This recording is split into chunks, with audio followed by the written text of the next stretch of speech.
मुसलमानों को लिंच किया जाता है, गाय के नाम पे लिंच किया जाता है, श्री राम के नाम पे लिंच किया जाता है, दलितों को लिंच किया जाता है, आदिवासी को लिंच किया जाता है।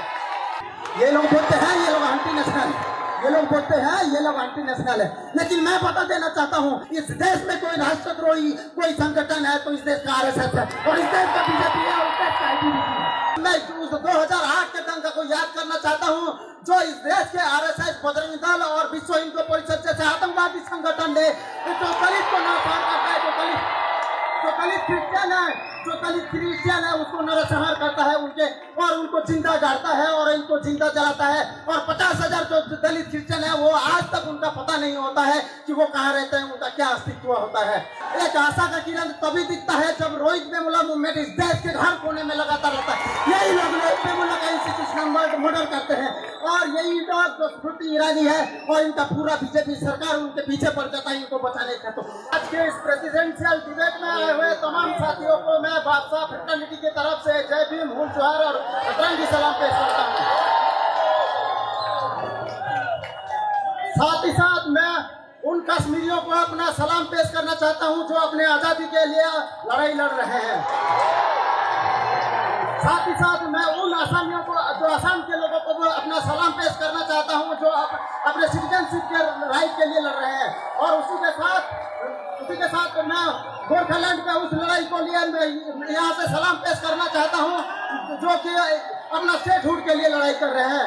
इसी के साथ साथ मैं अपना सलाम पेश करना चाहता हूँ उन एलजीबीटी कम्युनिटी और एलजीबीटी कम्युनिटी को जो अपना जो जेंडर बाइनरी के खिलाफ अपना एग्जिस्टेंशियल लड़ाई लड़ रहे हैं। और इसी के साथ साथ मैं सलाम करना चाहता हूँ उन आदिवासियों को जो बस्तर से लेकर नियमगिरी तक अपना जल जंगल जमीन के लड़ाई के लिए लेकर लड़ रहे हैं। और इसी के साथ मैं सलाम करना चाहता हूँ राधिका अम्मा को और फातिमा अम्मी को जो अपने न्याय के लिए अभी भी इस देश के सड़क में लड़ रहे हैं। इसी के साथ मैं याद करना चाहता हूँ अपनी माँ को जो इस देश के पेट्रियार्की और कास्ट और पॉवर्टी के खिलाफ लड़ते लड़ते मुझे आज इस स्टेज तक पहुंचाता है। साथियों, दोस्तों, जब मैं मेरा स्पीच शुरुआत करने से पहले एक बात बताना चाहता हूँ। जब मैं कैंपेन करने के लिए जाता हूँ तो लोग मुझे बोलते हैं कि आपका तो हिंदी अच्छा नहीं है और आपका तो इंग्लिश अच्छा नहीं है, तो आप कैसे अच्छा भाषण देंगे। लेकिन मैं बता देना चाहता हूँ 2008 में मैं दिल्ली जैसा शहर में आता हूँ, इस शहर में मजदूरी करता हूँ, यही जेएनयू के बगल में मजदूरी करता हूँ। मैं बता देना चाहता हूँ 2008 से लेकर 2019 तक 2019 तक जो मेरा लाइफ का संघर्ष है, यही मेरा आज का प्रेसिडेंशियल डिबेट का स्पीच है। और जब मैं 2013 में इस कैंपस में आता हूं तो देखता हूं यहाँ पे किताब के जरिए पे जातिवाद को समझने का प्रयास करते हैं, किताब के जरिए पे यहाँ पे छुआछूत को समझने का प्रयास करते हैं, किताब से जरिए पे इस्लामोफोबिया को समझने का प्रयास करते हैं, किताब के जरिए से जो कम्युनलिज्म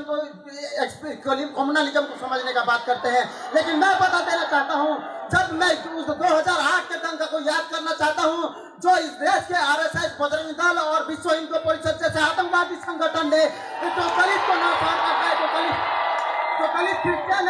जो दलित क्रिश्चियन है उसको नरसंहार करता है उनके, और उनको जिंदा गाड़ता है और इनको जिंदा जलाता है। और 50,000 जो दलित क्रिश्चियन है वो आज तक उनका पता नहीं होता है कि वो कहाँ रहते हैं, उनका क्या अस्तित्व होता है।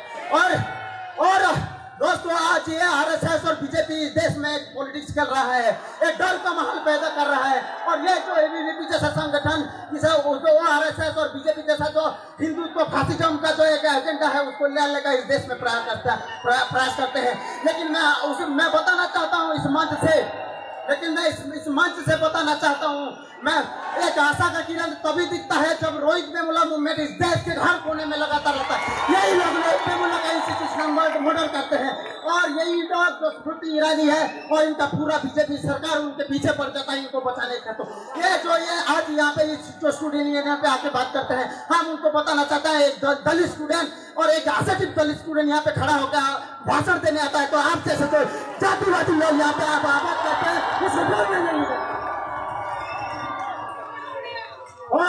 और इस देश में आज मुसलमानों को जो निरीह मुसलमान है, जो गरीब मुसलमान है, उसको लिंच किया जाता है। वो पहलू, चाहे वो पहलू खान हो, चाहे यूपी में हो, बिहार में हो, बंगाल में हो, मुसलमानों को लिंच किया जाता है। गाय के नाम पे लिंच किया जाता है, श्री राम के नाम पे लिंच किया जाता है, दलितों को लिंच किया जाता है, आदिवासी को लिंच किया जाता है।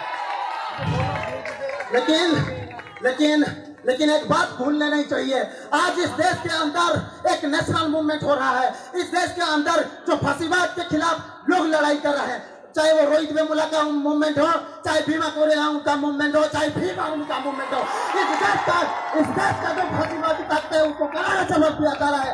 और ये अम्बेडकरवादी जो आंदोलन है, ये कोई एसी रूम पे बैठ के हुआ आंदोलन नहीं है। ये टोटली रिवॉल्ट है और ये टोटली बिल्कुल चल सकेगा। आपके जो बुद्धिवादी, आपके जो ब्राह्मणवादी सत्ता को उखाड़ के फेंकेगा। और ये बात ये लोग क्या बोलते हैं, जब इस देश का मजदूर अपना बात बोलता है, अपना हक का लड़ाई का बात करता है, जब इस देश का मुसलमान अपना हक के लिए लड़ता है, अपने ऑपरेशन के खिलाफ आवाज उठाए, तो ये लोग बोलते हैं कि ये लोग एंटी नेशनल है। ये लोग बोलते हैं ये लोग एंटी नेशनल है। ये लोग बोलते हैं ये लोग एंटी नेशनल है। लेकिन मैं बता देना चाहता हूँ, इस मंच से मैं बता देना चाहता हूँ, इस देश में कोई राष्ट्रद्रोही कोई संगठन है तो इस देश का RSS है, और इस देश का बीजेपी है, और इस देश का ITBP है। और क्या बोलते हैं, ये बोलते हैं अखंड भारत बनाइए। अरे वाह, ये लोग अखंड भारत बनाइए। अरे मूर्खों, अरे भक्तों, पहले अपने जाति धर्म के ऊपर उठ के, पहले अपने जाति धर्म और वर्ग के ऊपर उठ के और किसी शादी करके एक परिवार को पहले बना के देखो, तब अखंड भारत की बात करना, तब अखंड भारत के बारे में बात करना।